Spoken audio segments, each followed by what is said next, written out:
Ravi de vous retrouver pour ce dernier carrefour de l'information sur RTI 1 ce soir dans les titres.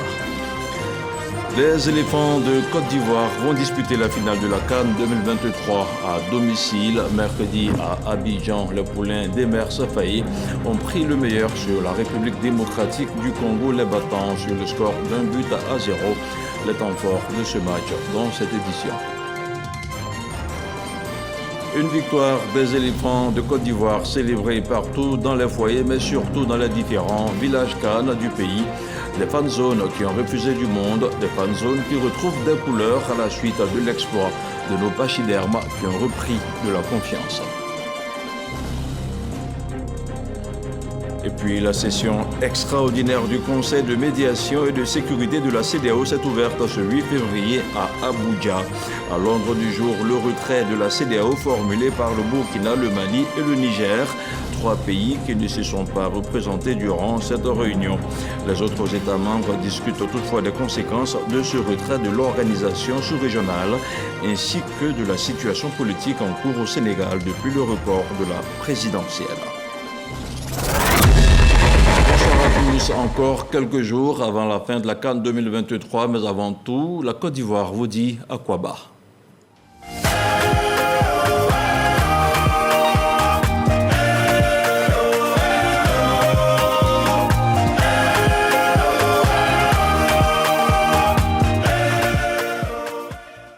Avant de dérouler le contenu de cette édition, on ouvre le chapitre de la CAN 2023.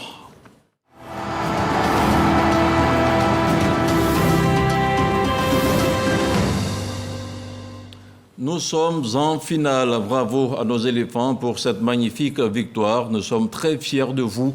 C'est le message du chef de l'État adressé aux éléphants de Côte d'Ivoire après leur victoire face aux léopards du Congo.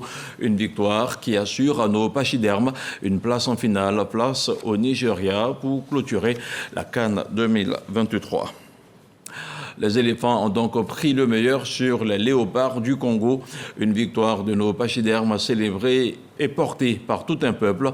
Certains ont vécu la rencontre depuis les tribunes du stade d'Ebempe. D'autres étaient dans les fan zones devant leur téléviseur ou encore scotchés à leur radio. Retour sur le temps fort du match RDC-Côte d'Ivoire avec Michel Digré.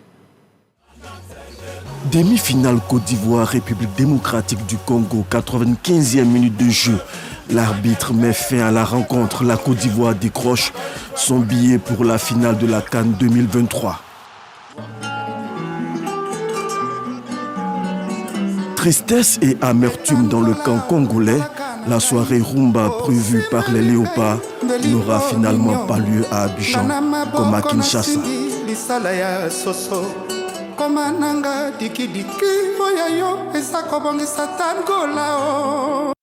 Les 20h GMT quand débute la rencontre.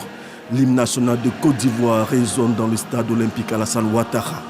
Gonflés à bloc, les éléphants entendent pour ce match capital mettre en exécution la consigne de l'entraîneur Emer Safaï. Ne pas être dans la réaction mais plutôt dans l'action. Dès l'entame du jeu, les éléphants sont incisifs. Le jeu est intense sur l'aire de jeu. En témoignent les crépitements des mâchoires de Jean-Michel Seri. Les occasions de but s'enchaînent à un rythme effréné.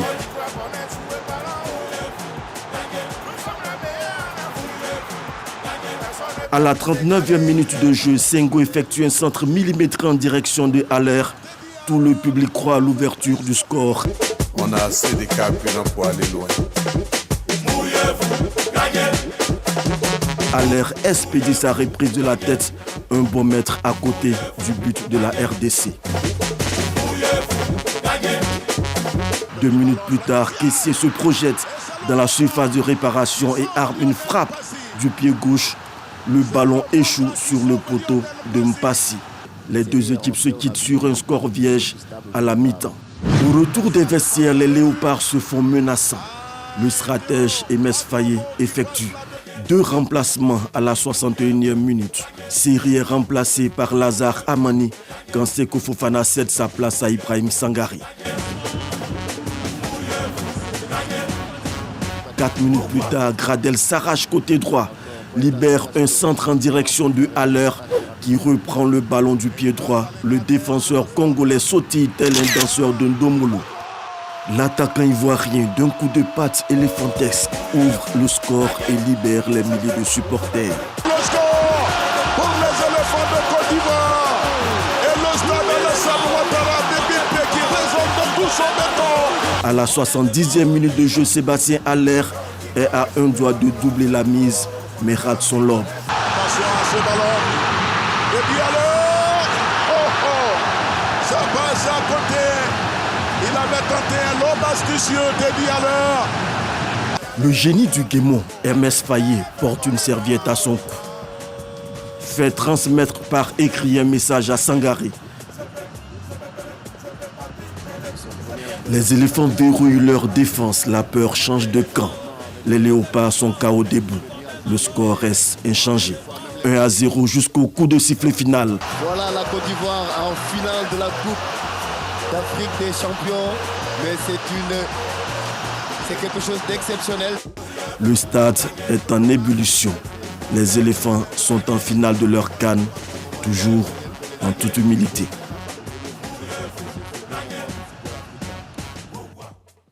Il y avait un peu plus de 50 000 spectateurs au stade olympique Alassane Ouattara des BMP. 50 000 spectateurs derrière les éléphants et parmi eux une délégation de sénateurs, les membres de la Chambre haute du Parlement qui ont aussi poussé l'équipe nationale de football à la victoire. Mahama Traoré. Les éléphants de Côte d'Ivoire attendaient un vibrant soutien de la part du public venu au stade des BMP pour cette demi-finale. Il n'a pas manqué. Même la cinquantaine de sénateurs présents a donné de la voix quand il le fallait.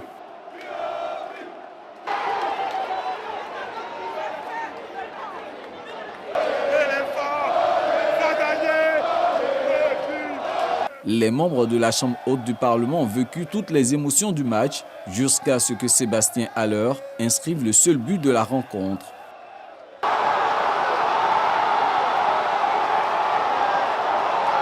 La présidente est parmi le comité des supporters. Donc nous avons supporté l'équipe, tous les matchs. Bravo la Côte d'Ivoire. Très fiers en tant qu'Ivoiriens. Nos enfants ont joué, les éléphants ont joué. Et c'est la coupe, la CAN de la Côte d'Ivoire. La CAN c'est chez nous et la coupe reste chez nous. Quelqu'un l'avait prédit. Je sais que vous vous souvenez. On a fait une fois, deux fois, il fera la troisième. Et la troisième va se réaliser dans quelques heures.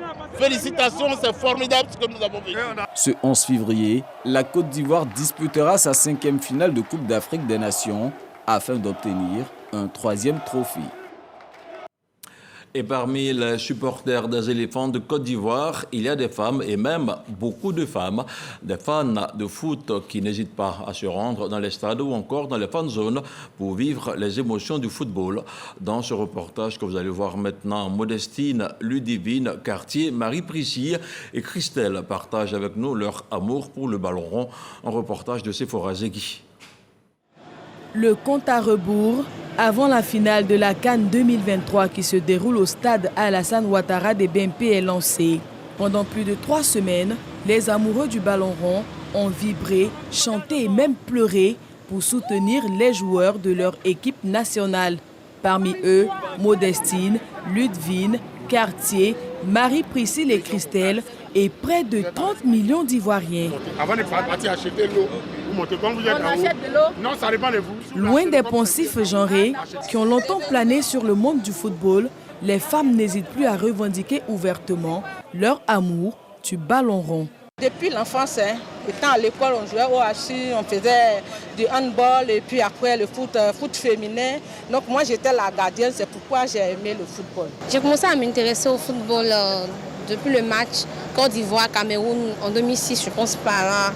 Voilà, où ils nous ont fait dormir. J'ai pleuré, j'ai aimé l'équipe qui était là, donc j'ai commencé à suivre ça jusqu'à aujourd'hui. Elles ont décidé de tordre le cou aux clichés qui présentent le football comme un sport exclusivement masculin, avec son cortège de supporters chantant et dansant sur des sonorités populaires ou encore de spectateurs assis devant leur téléviseur. J'ai mon petit cousin qui est gardien de la RD Congo. Et donc du coup, la passion, elle vient vraiment de là. Et c'est depuis qu'il a commencé à jouer que j'ai commencé à m'intéresser au foot. Il y a tellement d'actions des fois dans des matchs. Il y a l'adrénaline qui monte et on aime cette excitation-là en fait. C'est inné, ça a toujours été. Donc voilà. J'ai même été sollicitée à l'époque pour animer des émissions de foot parce que j'ai toujours été intéressée. Donc voilà, quoi, le foot, c'est pas réservé qu'aux hommes. Selon une étude commandée par Havas Sport and Entertainment et publiée en mars 2017, 33% des Africains fans de foot sont des femmes. De plus en plus de femmes sont visibles dans les tribunes et dans des endroits appropriés pour vivre des matchs de football. Je ne suis pas une passionnée, je peux dire comme les hommes, mais après c'est la CAN et c'est notre pays, donc je pense qu'on se doit tous de supporter notre pays en fait. C'est ce qui explique qu'il y a beaucoup de femmes aujourd'hui, on est tous là pour la Côte d'Ivoire. Dans ce lot de supportrices, certaines effectuent le déplacement dans les stades rien que pour admirer de près les joueurs. Ils m'ont donné l'amour en fait du football. Kessié, je l'adore en fait. J'ai même son maillot chez moi à la maison. Aussi il y a Masgradel. Alors en fait, c'est lui mon joueur préféré. C'est pour ça. Voilà, et je suis vraiment contente parce que je l'ai vu. Pas le même maillot et le même sexe, mais toujours la même passion. Dans les stades ou en dehors, ces férus de football ont la même adrénaline pour les ambiances de fan zone, les moments de joie et de ferveur. Il y a longtemps que je suis le foot. J'adore le foot en fait. Ça me fait plaisir de regarder les matchs, donc là j'en profite. La Coupe d'Afrique des Nations est vraiment un événement incontournable pour tous les passionnés de football. Elle est de plus une ébullition partagée par des milliers de femmes à la recherche de sensations fortes et de moments de convivialité. Remise en selle grâce à une victoire du Maroc, les éléphants de Côte d'Ivoire ont depuis renoué avec le succès. Au nombre de leurs victimes, on compte le Sénégal, le Mali et la RDC. Mercredi, les éléphants ont pris le meilleur sur les léopards, emmenés par Sébastien Desabre. Retour sur l'ambiance de fête du village Cannes de la RTI au Palais de la Culture de Trècheville avec Jean-Michel Quadio et Léon Blou. 17h, début de la première demi-finale de la CAN 2023 opposant l'Afrique du Sud au Nigeria. Ici, au village CAN de la RTI, à Trècheville, les supporters nigérians manquent à l'appel. Même constat dans le camp sud-africain. À l'extrémité de part et d'autre, une poignée de supporters aperçus néanmoins. Après une séance de tir au but bien orchestrée par les Super Eagles, c'est la débandade. Le Nigeria s'arrache à la finale de la CAN 2023. Coupe là, on va pas trop parler, mais Dieu est là, Dieu est derrière nous tous. On a aimé, et bien ils ont gagné. Ghana pour nous. 20h, place à la deuxième demi-finale. La Côte d'Ivoire face à la République démocratique du Congo. Changement de décor, d'humeur et d'ambiance. Ce village Cannes arbore tout de suite les couleurs de la nation. Sur cet espace complètement envahi par les supporters ivoiriens, place à un spectre d'angoisse et de peur. Comme l'équipe nous a habitués depuis le début à des débuts de match un peu difficiles, bon, pour l'instant on est un peu stressé, mais on pense que ça va aller. Ces fanatiques du ballon rond retrouvent enfin la joie sur le but salvateur de l'attaquant ivoirien à l'heure. Cette victoire, elle nous envoie en finale. Mais sans nul doute, cette finale, on va la gagner. Je pense qu'aujourd'hui, le parcours des éléphants, il est vraiment original. Honnête, il n'y a pas de mots. Libéré en joie et puis rendez-vous à la finale. Ce qui vient de se passer ce soir est extraordinaire. Extraordinaire dans la mesure où notre équipe nationale, les éléphants, viennent de se qualifier pour la finale de la Coupe d'Afrique des Nations de football. La Côte d'Ivoire se réveille. Les éléphants nous ont rendu notre fierté. Après un début de compétition difficile, les pachydermes parviennent à tirer leur épingle du jeu. Le 11 février prochain, ils seront face aux Super Eagles du Nigeria au stade olympique Alassane Ouattara de Bimpe pour tenter de s'offrir la 3e étoile continentale. Scène de liesse également au village Cannes de la commune de Songon. Des milliers de supporters ont envahi le fan zone jusqu'au coup de sifflet final. Ils ont poussé l'équipe nationale à la victoire. Le commentaire de Issaïo.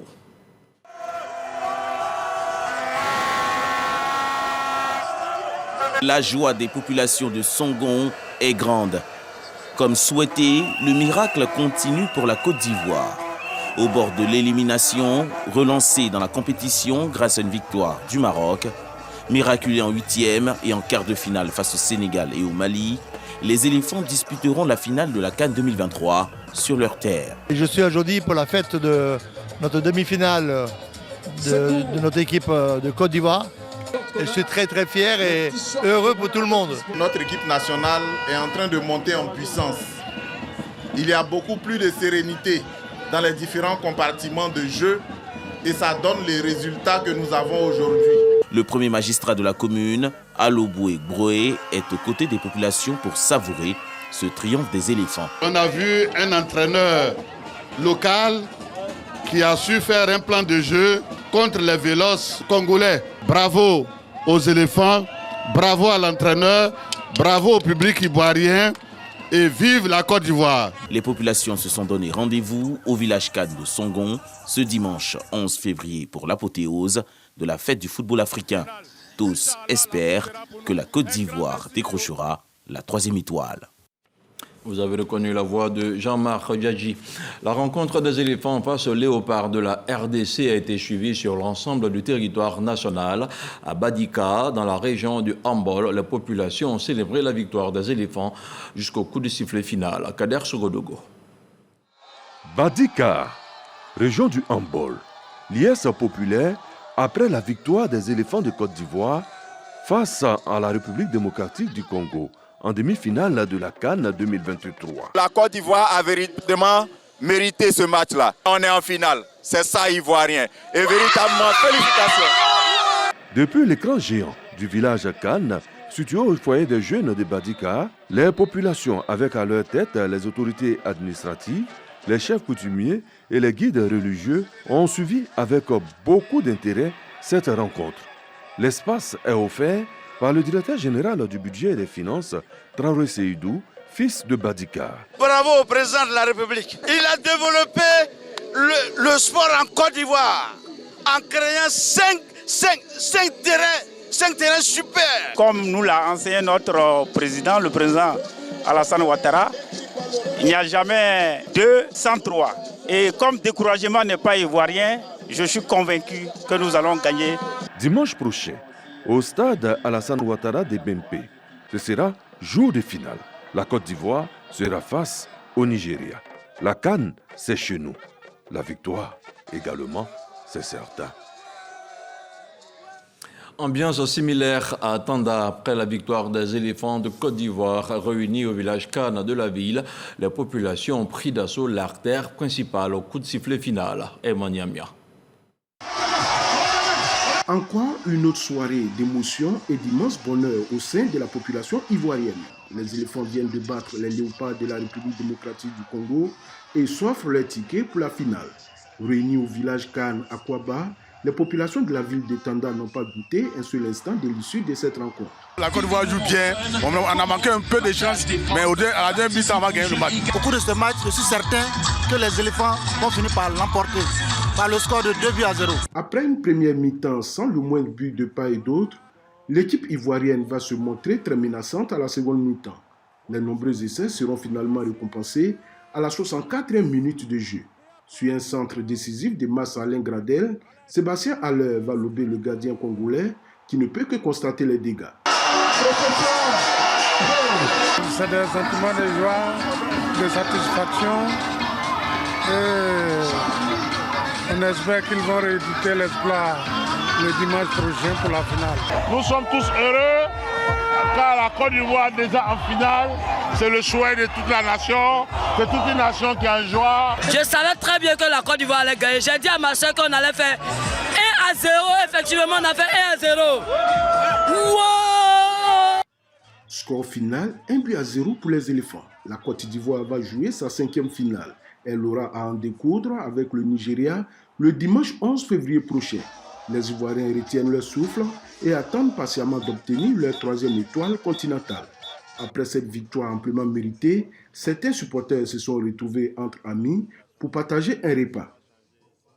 Dans la région des Grands Ponts, les populations de Djidjikro ont participé à la fête aux éléphants au village Kan offert par un cadre de la localité. Elles ont vécu l'ambiance et la ferveur des BMP. Jean-Marc Djadji. Djidjikro, village situé en bordure de la côtière, situé à 20 km de Grand Laou dans la région des Grands Ponts, vit sa Coupe d'Afrique des Nations de football. Le train-train quotidien se mêle à la passion pour le football et les éléphants de Côte d'Ivoire qui croisent le fer avec la République démocratique du Congo à l'occasion de demi-finales. Dans les rues, comme dans les foyers, on s'active pour cette rencontre. On a vu un peu le village Cannes qui vient d'être installé ici et c'est vraiment une chance. Ça donne l'opportunité à tout le monde, tous les villageois, parce qu'il y en a même qui n'ont pas de télévision à la maison. Ce village qu'ils nous donnent, vraiment, nous sommes très heureux parce qu'on ne peut pas être en marge de la Cannes. Ce jour est spécial pour les 6000 habitants. Le village Cannes de Djidjikro est ouvert, dont Dakassaï Lazare, PCA de la RTI et cadre de la localité. Le chef Oumar Diarra, le premier supporter des éléphants de cette bourgade, ne veut pas se faire compter cet événement. Et si ça arrive chez nous, si le président Lazare a pensé à le faire chez nous, vraiment c'est une bonne chose. Au coup d'envoi du match tant attendu, enfants, jeunes et adultes de Djidjikro se retrouvent au village Cannes avec le donateur Akassaï Lazare. C'est un village qui est vraiment fanatique du sport et en particulier du football. Depuis que les éléphants jouent à cette Cannes de Djidjikro, le village est debout pour supporter ses joueurs. Ils méritent qu'on leur offre un village Cannes. Le football déchaîne la passion, c'est vrai, mais aussi c'est un sport qui favorise la cohésion. Au coup de sifflet final du match des éléphants de Côte d'Ivoire, les populations de Djidjikro savourent la victoire et la qualification des pachydermes pour leur 5e finale de Coupe d'Afrique des Nations. L'espoir sera entretenu jusqu'au dimanche 11 février 2024 au stade olympique d'Ebimpe. La Côte d'Ivoire est donc qualifiée pour la finale de la CAN 2023. La RDC, quant à elle, attend de disputer la 3e place face à l'Afrique du Sud. Des réactions de supporters, il y en a eu à l'issue de la rencontre. Tous se prononcent sur le regain de vitalité observé chez les éléphants de Côte d'Ivoire. Franck Quadio. La croisade des pachydermes ivoiriens pour la conquête du Saint Graal du football africain suit son cours, emportant dans son sillage, comme un torrent impétueux, des nations surprises par ce savant mélange de baraka et de rigueur tactique. Victime du soir, la RDC. Franchement, nous sommes un peu tristes, nous sommes un peu déçus, mais je pense qu'on a quand même arrivé assez loin. Et ça fait vraiment des années qu'on est arrivé aussi loin. Circonstance atténuante cependant, un jour sans, selon les fans des Léopards, de la vie de simples supporters ou personnalités du pays hôte a pourtant bien d'atouts à revendre. C'est le jeu, il faut savoir admettre la défaite et nous sommes fair play. On n'a vraiment pas trop reconnu l'équipe de la RDC qu'on a vue avec ce mental très fort, avec ses jeux bien assis. Nous sommes très heureux. On aurait voulu ramener la coupe à la maison, mais l'essentiel, c'est qu'on a joué. À l'absence d'Odilon Kosonou, on a Viboli qui a répondu présent. Ça a été un bon match et la Côte d'Ivoire a largement mérité sa victoire. Nous avons une très bonne équipe. Je crois qu'il faut peut-être renforcer le milieu de terrain. Mais bravo à la Côte d'Ivoire. Après le constat du jeu, place à l'autocritique faite sans concession par les joueurs eux-mêmes. En deuxième mi-temps, c'était un peu compliqué. Nous, on a passé à 4-4-2. Il y a cependant une rencontre encore à disputer pour ses confrères congolais. Cette génération suscite de l'espoir. On n'a pas de finisseur. Donc le coach est conscient de cela. Ce sont des secteurs qui seront améliorés sensiblement. De l'attente et de la ferveur, il y en a aussi autour et en faveur des éléphants. Heureusement, le Maroc est sorti. Moi, au fond, on est ivoirien. Dima Maghreb, Dima Côte d'Ivoire. Sharaftou ala Balad El Paya. Vive la Côte d'Ivoire. Lorraine Kouassi de France. La Côte d'Ivoire, on va gagner. Moi, c'est Diallo Kadiatou, je suis guinéenne. Je suis venue pour la CAN. Depuis le début, je suis là. La Guinée est sortie, maintenant on supporte la Côte d'Ivoire. La coupe doit rester ici. Des mots et de l'attention à concrétiser dans quelques jours à l'issue de la grand-messe du football africain en Côte d'Ivoire. Très heureux, tout ça. Et comme vous pouvez le voir, de nombreux supporters ont fait le déplacement d'Abidjan pour soutenir leurs équipes engagées dans la compétition. Et parmi eux, on compte des artistes et des influenceurs. Avant, pendant et après le match, ils se prononcent au micro de Serge Pacom Didi dans un commentaire de Franck Quadio.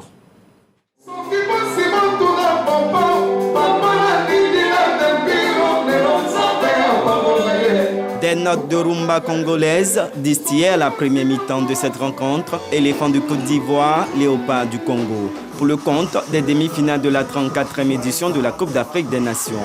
Des supporters congolais très confiants qui placent beaucoup d'espoir en le 11 national. La rumba est là pour accompagner les léopards, l'équipe nationale du Congo. Je sais que c'est nous, on va gagner. La Côte d'Ivoire va rentrer à la maison et dormir. Je dirais 2-0 en faveur de la RDC. C'est l'effervescence dans les rues avec cette influenceuse congolaise et ses amis en partance pour le stade. En tant qu'influenceuse, j'aime trop la Côte d'Ivoire, mais c'est nous, on va vous filmer. Merci pour l'hospitalité, mais aujourd'hui, là, on va repartir avec la coupe. Ici, supporters ivoiriens et congolais suivent le match suspense jusqu'à la 65e minute avec l'ouverture du score pour la Côte d'Ivoire.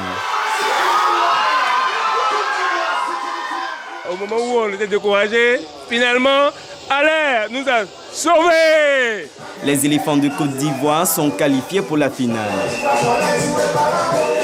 Là, vraiment, c'est l'extase. C'est vraiment un pur bonheur, Après la résurrection, on gagne. Il n'y a jamais 203. Ces supporters congolais n'en reviennent pas. On a perdu les matchs. Moi, je suis triste. Bon, c'est ballon. C'est le foot, c'est comme ça. Il y a toujours un qui gagne. Skype Nako et Junjili, deux jeunes artistes congolais, venus spécialement à Abidjan pour cette rencontre, ne se laissent pas gagner par le désespoir.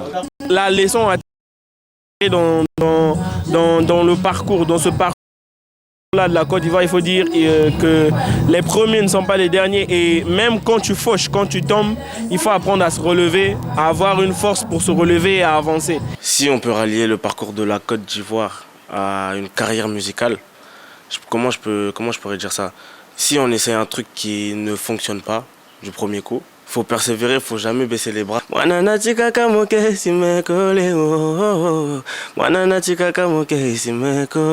Le fair play, la fraternité étant de mise dans cette canne dite de l'hospitalité, cet orchestre congolais célèbre la victoire des éléphants.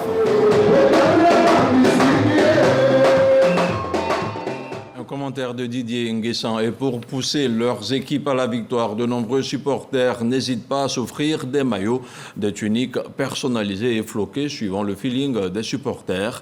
Un focus de Souleymane Donissongou commenté par Jean-Marc Djadji. Le numéro 11 de Didier Drogba laisse des souvenirs gravés dans la mémoire collective. Certains supporters témoignent leur attachement aux couleurs de leur équipe en revêtant des maillots personnalisés numérotés pour une raison particulière. Le numéro 11.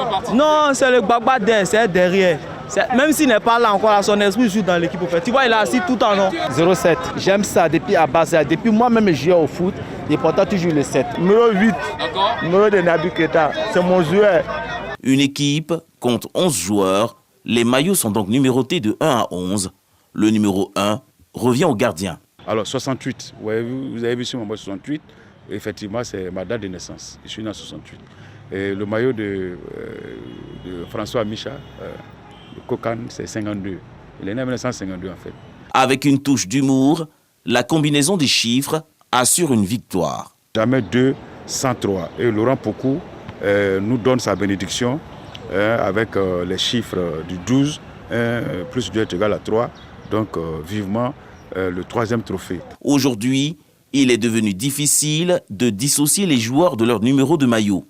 Sur le terrain de football, les numéros sur les maillots ne sont pas attribués au hasard. Même si à la naissance de ce sport, ils n'existaient pas, et ils n'ont pas tardé à faire leur apparition, selon l'entraîneur Jean-Christophe Gradcap. Ce sont les Anglais, comme dans beaucoup de choses qui concernent le football, qui ont été les premiers en 1929 à mettre des numéros sur les maillots, de façon à ce que les spectateurs reconnaissent les joueurs, ainsi que les arbitres, de façon à ce qu'ils puissent les différencier, quoi. Voilà, les numéros 2 et 3 pour les défenseurs latéraux, numéros 4 et 5 pour les défenseurs centraux, milieu de terrain, le numéro 6 pour le milieu défensif, voilà, le numéro 8 pour le milieu relayeur. Le 10 était attribué au meneur de jeu, voilà, au milieu offensif. Et puis le 7 et le 11 pour les ailiers et le 9 pour l'avancante. Les numéros deviennent de plus en plus emblématiques et font même partie intégrante de la popularité de certains joueurs. Il y a un joueur qui a mis un peu un coup de pied dans la fourmilière, c'est Johan Cruyff, qui un jour était relevé de blessure, était remplaçant et avait le numéro 14. Et puis il est entré, il a fait un très bon match. Et puis depuis, il a toujours gardé le numéro 14. Quoi. Voilà. Et après, il y a eu aussi des grands joueurs qui ont gardé leur numéro. On peut parler de Pelé, le numéro 10, de Platini, le numéro 10, de Zidane, le numéro 10, Maradona, numéro 10, voilà, Cristiano Ronaldo, numéro 7, voilà, Didier Drogba, numéro 11. Quoi. Ils sont devenus indispensables, autant pour le supporter que pour le joueur. Ces numéros sur les maillots font partie de l'héritage du football. Aujourd'hui, ces numéros représentent une certaine façon de jouer au football, rappellent un poste et un joueur en particulier. On continue toujours à parler de la CAN 2023 dans sa volonté de faire de la compétition l'une des meilleures du continent jamais organisée. Le président Alassane Ouattara a exprimé sa solidarité au peuple haïtien des villages du district d'Abidjan. Il a fait don de plusieurs matériels aux populations des villages de Lokodjro dans la commune d'Atekoubé, d'Adjamé et d'Anono. Ces dons composés de chaises, de t-shirts, de bâches et d'écrans de téléviseurs pour permettre aux populations de vivre la compétition. Frédéric Oulaï à Boussanogo. Le président de la République Alassane Ouattara a offert du matériel aux villages haïtiens du district d'Abidjan pour leur permettre de vivre les grands moments de la Coupe d'Afrique des Nations et surtout de pousser la sélection ivoirienne à la victoire. À Lokodjro dans la commune d'Atekoubé, cela est matérialisé par l'ouverture d'une fan zone. Cette canne, on voit que l'expression vivre ensemble existe en Côte d'Ivoire. Au nom du village, au nom du chef Armand Apollinaire, nous remercions le président de la République. Auparavant, on regardait ça en famille, dans le coup. L'avantage, c'est que tout le monde ensemble et on va ajouter des joies ensemble. Des fan zones pour le bonheur des populations haïtiennes. À Adjamé village, les supporters ont eu droit à des chaises, un écran géant, un décodeur ainsi que des bâches. La communauté haïtienne d'Abidjan Adjamé, à sa tête le chef Nangui Boche Rubin, voudrait dire un grand merci à cet homme qui est le président Alassane Ouattara, qui a tout mis en œuvre pour que ce soir, le village CAN soit quelque chose de réel. Vous voyez bien les écrans de télévision, vous voyez les chaises, les bâches, vous voyez la boisson. Tout ceci a été offert gratuitement. À Adjamé village, comme à Lokodjro et à Anono, ces dons du chef de l'État Alassane Ouattara vont permettre aux amoureux du ballon rond et aux populations de renforcer leurs liens, de vivre ensemble. Merci vraiment au président de la République et tout le monde le sait qui a vraiment mis les moyens pour que cette canne qui est chez nous là puisse bien se passer. Grâce au président de la République, grâce au Premier ministre qui ont mis à notre disposition un certain nombre de matériels pour nous permettre de vivre ce moment comme si on était vraiment à Bimpe, à Yamsoko ou bien à Bouaké. Réussir la 34e édition de la Coupe d'Afrique des Nations 40 années après, le président de la République Alassane Ouattara en a fait une priorité. Solidarité et hospitalité, les Ivoiriens peuvent être fiers d'avoir réussi leur CAN avec la qualification des éléphants en finale. Dans l'actualité hors de chez nous, Omar Alieu Touré a confirmé la réception par la commission de la CEDEAO des notifications officielles de retrait immédiat envoyées par le Burkina Faso, le Mali et le Niger. Il a surtout estimé que les griefs et les reproches formulés dans ces notifications par ces trois États étaient injustes, voire infondés sur certains points. La CEDEAO est à la croisée des chemins. Ce sont les mots choisis par le président de la commission, Omar Alieu Touré, dans son introduction pour ouvrir cette session extraordinaire ce 8 février 2024 au Nigeria. Et selon lui, l'unité de l'organisation ouest-africaine se joue actuellement et en creux peut-être sa survie. Je vous donne à présent le programme complet de la petite finale et de la finale du samedi 10 février à 20h. Il y aura le match Afrique du Sud-RDC pour le match de classement. Et puis le dimanche 11 février à 20h, ce sera au Nigeria d'en découdre avec les éléphants de Côte d'Ivoire pour la finale. Ainsi se referme cette édition. Merci de nous avoir suivis. Bonsoir.